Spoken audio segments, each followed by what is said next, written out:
Good morning my friends, કેમ છો બધા? માય ઓલ સ્ટુડન્ટ્સ, કેમ છો બધા? મજામાં? ઓકે.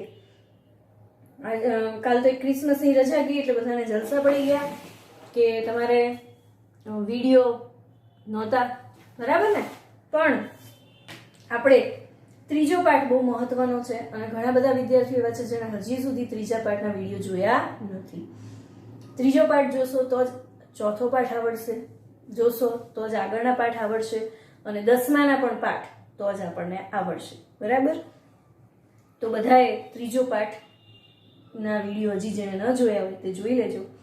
આજથી આપણે નવો પાઠ શરૂ કરીએ છીએ, ચોથો પાઠ, બરાબર? શું છે ચોથો પાઠ? ત્રીજો પાઠ આપણે પરમાણુ જોયો, હવે એ જ પરમાણુનું બંધારણ, બરાબર?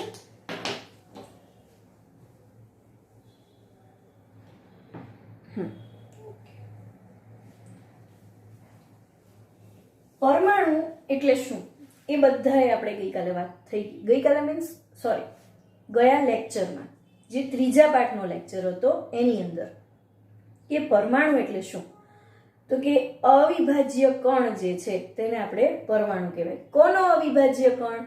કે તત્વનો. કોઈ પણ તત્વનો અવિભાજ્ય કણ એ થયો એનો પરમાણુ. પરમાણુ ક્યારેય બે સ્વરૂપમાં હોય ત્યારે આપણે એને શું કહેશું? જ્યારે પરમાણુ બે સ્વરૂપમાં, એટલે કંઈક આવો, પાછું તમને ભૂલી ગયા છો, આ એક છે એ પરમાણુ કહેવાય, પણ આ પાછા બે સ્વરૂપમાં હોય તો વત્તા H2. તો આને આપણે શું કહેશું? અણુ. ફરી એકવાર કહું છું, ધ્યાન રાખજો. અને આ બંને જે છે તે શું થયા? પરમાણુ, બરાબર? એટલે જે અણુ બને છે તેને તમે દ્વિપરમાણવીય એવું કહી શકો, બરાબર? આટલી વસ્તુ આપણે જોઈ હતી. હવે આપણે જે જોવાનું છે એ છે આ પરમાણુનું બંધારણ કેવું છે. ડાલ્ટને આપણને 6 અભિધારણાઓ આપી હતી પરમાણુ માટે, બરાબર છે? એ 6 અભિધારણાઓ આપણે ઉદાહરણ સહિત સમજી. હવે એ અભિધારણાઓ જે છે એ ખરેખર સાચી છે એ આપણે જોવાની છે, બરાબર? તો કે પરમાણુનું બંધારણ કેવું છે, એમાં શું છે? એમાં વિદ્યુત ભાર છે, વીજભાર રહેલો છે. વીજભાર એટલે શું? તો કે વીજભારની અંદર બે વસ્તુ આવે, એક ઋણ અને બીજો ધન, બરાબર? આ થયું વીજભાર. ઋણ હોય અને ધન હોય. તમને બધાને ખબર છે કે જ્યારે પાવર બે હશે, એક ધન વાળો અને એક ઋણ વાળો, ત્યારે જ તે એમાંથી વિદ્યુત પસાર થશે, બરાબર ને? એટલે ત્યારે જ આપણે રિમોટમાં પાવર ભરાવીએ છીએ, એક ઋણ વાળો અને એક ધન વાળો એમ પાસે પાસે હશે. બંને ધન વાળા હશે તો પાવર ચાલશે નહીં, બંને ઋણ વાળા હશે તો પણ પાવર નહીં ચાલે, બરાબર? એટલે એનો જે વીજભાર છે એ આપણે ધન અને ઋણ એમ જ રાખવો પડે, તો જ તે પરસ્પર એકબીજાથી આકર્ષિત થાય અને એમાંથી વિદ્યુત પસાર થઈ શકે, એમાંથી ઉર્જા પ્રાપ્ત થઈ શકે, બરાબર? તો આપણે આ વીજભાર એટલે ઋણ અને ધન, પણ પરમાણુ જે છે શું એ વીજભાર ધરાવે છે? તો કે હા, વીજભાર ધરાવે છે. 19મી સદીમાં એ રજૂ કર્યું પરમાણુનું બંધારણ. શું છે પરમાણુનું બંધારણ? તો કે એની અંદર વીજભાર રહેલો છે ભાઈ. એ કયો વીજભાર છે એવી આપણને ખબર નથી. આ તો આપણી સામાન્ય સમજ છે કે વીજભારમાં ઋણ અને ધન એમ બે પ્રકાર છે, પણ પરમાણુની અંદર કયો વીજભાર છે તેની આપણને ખબર નથી. શું ડાલ્ટનનો મત હતો એ સાચો હતો કે પરમાણુ જે છે તે અવિભાજ્ય કણ છે એ સાચો હતો? એની આપણને ખબર નથી. તો શું કરશું? તો કે 19મી સદીમાં વૈજ્ઞાનિકોએ આ પરમાણુનું બંધારણ કેવું છે તે રજૂ કર્યું. દ્રવ્યમાં રહેલા વીજભારિત કણ કેવી રીતે હોવા જોઈએ, કયા છે, કેમ ખબર પડે? તો કે આપણે એક પ્રવૃત્તિ જોઈએ, લગભગ બધાએ કરી હશે. કોરા વાળ હોય, માથું ધોયું હોય પછી કોરા વાળ હોય, અત્યારે શિયાળામાં તો ખાસ થશે કારણ કે વાળ એકદમ કોરા થઈ ગયા હોય, અને એ કોરા વાળમાં કાંસકો ઘસવાનો, બરાબર? અને પછી તમે કોરા વાળના ઘસેલા કાંસકા પછી તમે એને કાગળ સાથે, કાગળ આમ નજીક લાવો ને એટલે ખબર પડે કે એ કાગળ ચોંટી જશે. હવે આવી પ્રવૃત્તિ તમે દરેક જણે મસ્તીમાં ને મસ્તીમાં કરેલી જ હશે એકાદ વાર, પણ વૈજ્ઞાનિક દ્રષ્ટિકોણ ત્યારે નહીં હોય તમારો. તો હવે તમે જુઓ કે વૈજ્ઞાનિક દ્રષ્ટિકોણથી આ પ્રવૃત્તિ ઘરે કરવાની. સવારમાં માથું ધોયું હોય, વાળ કોરા થઈ જાય પછી કાંસકો ઘસવાનો, ઘસવાનો કહું છું, ફેરવવાનો નથી કહેતી, એટલે વારે વારે આમ કરવાનું વાળની સાથે. અને પછી એને કાગળના કેટલાક ટુકડા રાખી અને એને કાગળના ટુકડાથી નજીક લઈ જાઓ તો શું થશે? તો કે આકર્ષાય છે, એટલે એની અંદર વિદ્યુત ભાર છે. એટલે આપણે એને આપણી સાદી ભાષામાં કરંટ કહીએ છીએ, બરાબર?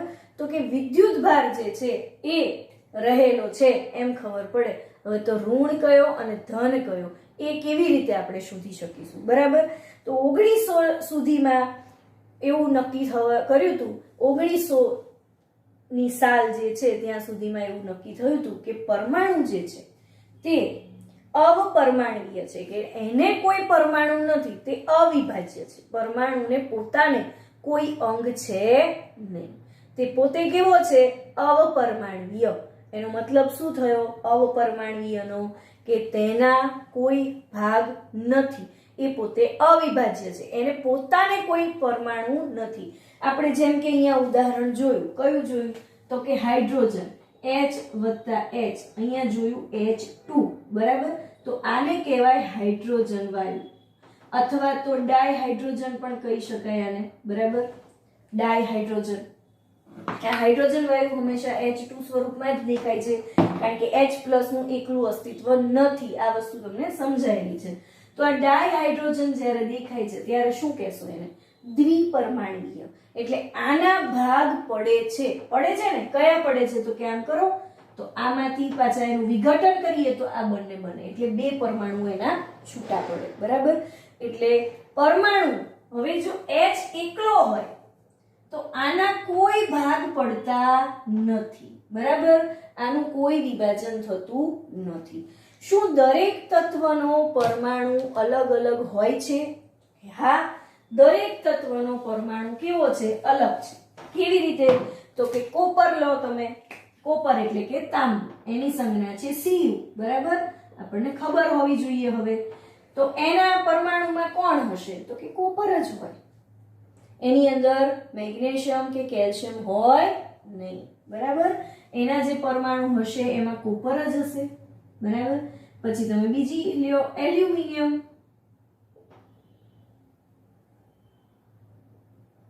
આના જે પરમાણુ હશે એની અંદર કોણ હશે? કોપર નાખી શકીએ આપણે? એ નાખીએ તો મિશ્ર ધાતુ થઈ જાય, પણ એના પરમાણુ કોણ હશે? તો કે એના પરમાણુ એલ્યુમિનિયમ જ હશે, બરાબર? જ્યારે અણુ બને છે, જ્યારે તે અણુ બને છે ત્યારે Cu વત્તા Cu, બે પરમાણુ ભેગા થઈને જ Cu2 બનશે, બરાબર? અહીંયા Cu વત્તા A લખશો તમે તો એ બનશે નહીં, બરાબર? એટલે જે તત્વ છે તે તેના જ પરમાણુનો બનેલો છે, તે એના જ પરમાણુનો બનેલો છે, બીજા કોઈ તત્વના પરમાણુનો નથી બન્યો, બરાબર?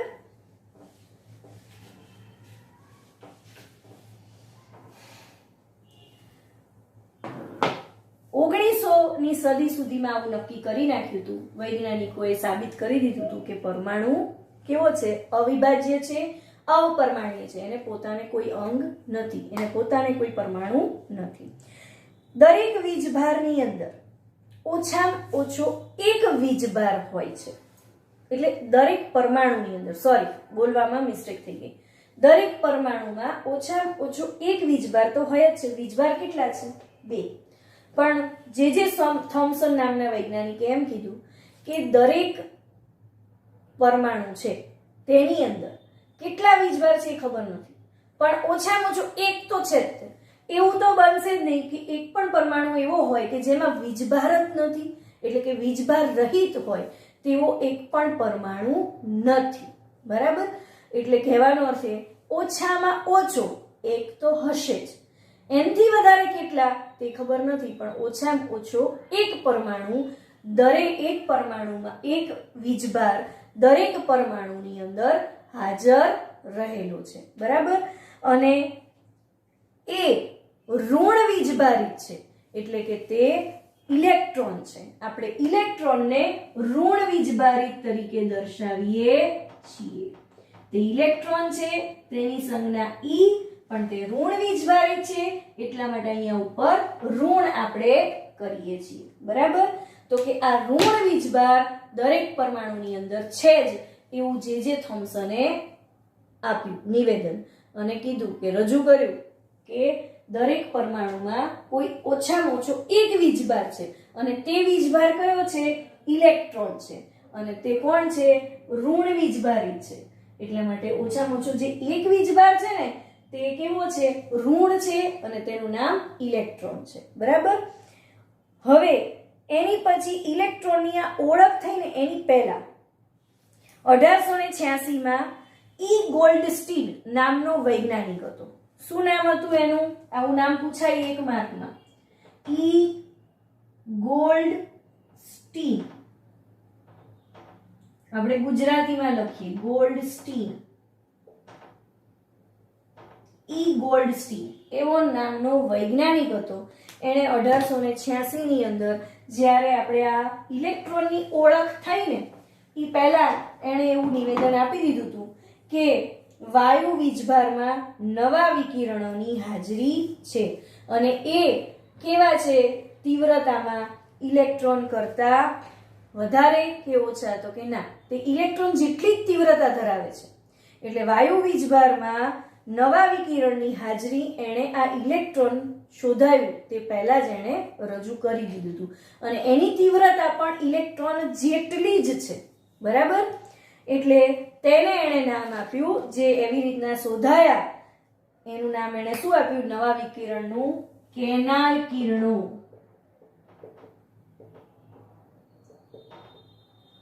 કોણ છે આ કેનાલ કિરણો?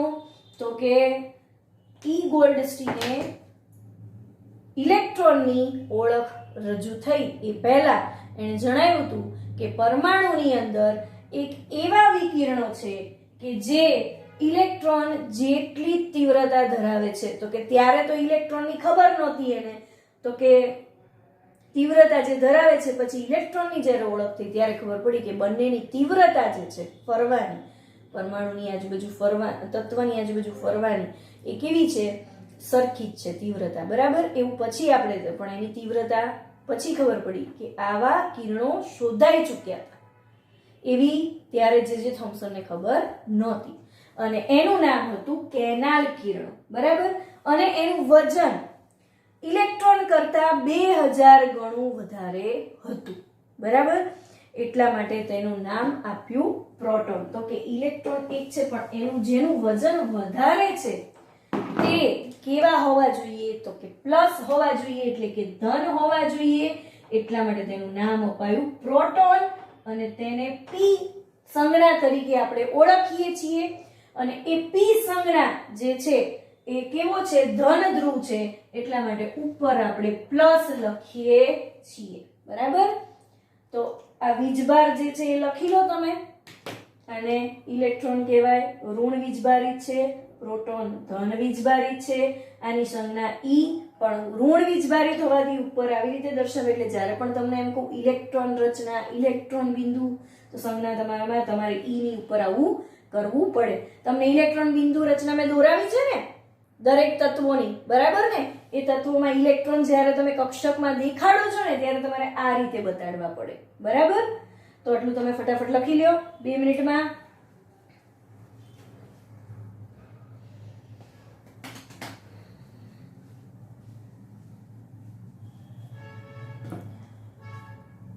અને આનું વજન ઇલેક્ટ્રોન કરતા 2000 ગણું વધારે છે. હવે આપણે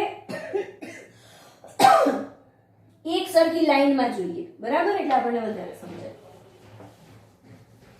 ડાલ્ટનની જે અભિધારણાઓ હતી એ કેવી હતી?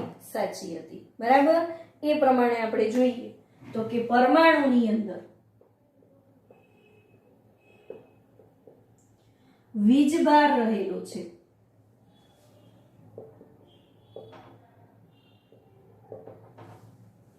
આ પહેલી વસ્તુ. આપણે જે આજે જોયું એની અંદર પરમાણુનું બંધારણ રજૂ કર્યું છે, જે એની વાસ્તવિકતા કેટલી છે, કેવી રીતે રજૂ કર્યું એ વસ્તુ છે, બરાબર. વીજભારના બે પ્રકાર,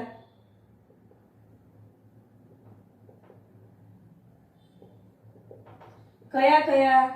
ધન અને ઋણ, બરાબર. પરમાણુમાં ઓછામાં ઓછું એક વીજભાર રહેલો છે અને તે ઋણ ધ્રુવ ધરાવે છે. એટલે ઓછામાં ઓછો જે એક છે ને તે ઋણ ધરાવે છે, એનાથી વધારે જે છે એ કોણ છે એ હજી ખબર નથી. એમ એટલું થયું. પછી એની પછી એમ કે છે કે ડાલ્ટનના મત મુજબ પરમાણુ જે છે તે અપરમાણવીય અને અથવા તો અવિભાજ્ય છે. એટલે ડાલ્ટનની અભિધારણા સાચી છે.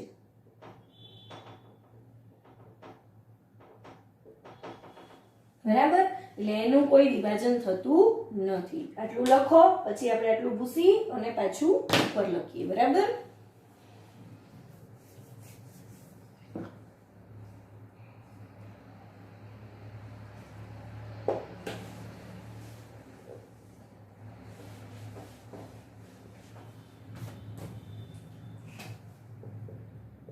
ઇલેક્ટ્રોન ઋણ વીજભારિત છે.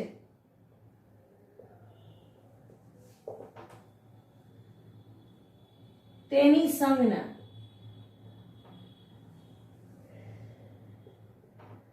વડે દર્શાવાય.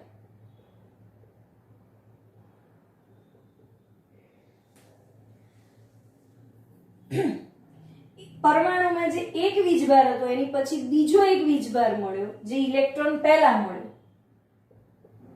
ઇલેક્ટ્રોન પહેલા મળેલા બીજા વિકિરણ નું નામ કેનાલ કિરણ છે. એટલું બધી ગયું. એની પછી હજી આપણે જોવાનું છે. બરાબર. મુદ્દા ખાસ યાદ રાખજો. જે પરમાણુના બંધારણ માટે કઈ કઈ બાબતો રજૂ કરવામાં આવી તે સવાલ પૂછે તો આપણે આટલું લખી શકીએ. બરાબર. પરમાણુમાં ધન વીજભારની હાજરી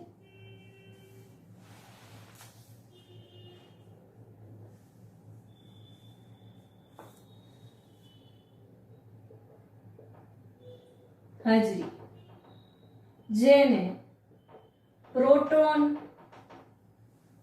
કહે છે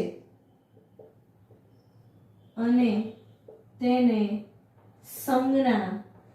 સંજ્ઞા P+ વડે દર્શાવાય છે. ઇલેક્ટ્રોનની -1 કરીને અને પ્રોટોનની +1 એવું કરીને સંયોજકતા દર્શાવાય છે. બરાબર. પ્રોટોન ની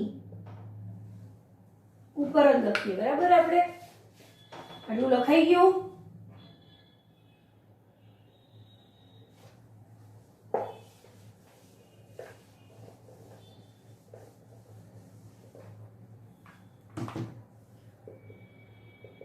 પ્રોટોનની તીવ્રતા ઇલેક્ટ્રોન જેટલી જ છે. પ્રોટોનનું વજન એટલે દળ, વજન નહીં, પ્રોટોનનું દળ ઇલેક્ટ્રોન કરતા 2000 ગણું વધારે છે. એટલા માટે પ્રોટોન જે છે તે કેન્દ્રની અંદર રહેલા છે અને ઇલેક્ટ્રોન જે છે તે પરમાણુની બહાર કક્ષકોમાં ફરે છે. બરાબર? એ વસ્તુ હવે આપણે નેક્સ્ટ ટાઈમમાં જોવાની છે કે કેવી રીતે એ નક્કી કર્યું કે ઇલેક્ટ્રોન અને પ્રોટોન ક્યાં રહેશે એવું હવે નક્કી થશે કે ઇલેક્ટ્રોન બહાર રહે છે અને પ્રોટોન અંદર રહે છે એવું નક્કી શેના ઉપરથી થયું તે હવે આપણે નેક્સ્ટમાં જોશું. બરાબર? તો આટલું તમારે ખાસ જોવાનું છે. એટલે અત્યારે જે સવાલ છે એટલો જ છે. કેનાલ કિરણો એટલે શું, કેટલા વીજભાર આવેલા છે, કયા કયા, તેની સંજ્ઞા જણાવો, ઇલેક્ટ્રોન અને પ્રોટોન એટલે શું. બરાબર ને? અને તેને શેના વડે દર્શાવી શકાય છે, પ્રોટોનનું વજન કેટલું છે. બરાબર? તેની તીવ્રતા, ઇલેક્ટ્રોન અને પ્રોટોનની તીવ્રતા કેટલી છે. આ બધા કેટલાય સવાલો આમાંથી એક એક માર્કમાં પૂછાઈ શકે.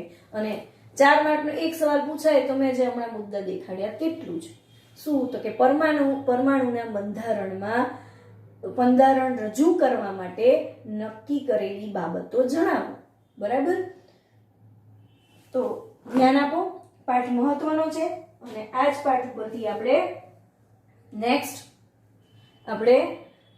જોવાનું છે. અને 10મામાં આના 4 પાઠ આની ઉપરથી જ છે એટલે આ પાઠ મહત્વના છે. ત્રીજો અને ચોથો જેણે પણ હજી વિડીયો નથી જોયા પ્લીઝ જોઈ લેજો. Okay, till then stay home, stay safe. Thank you.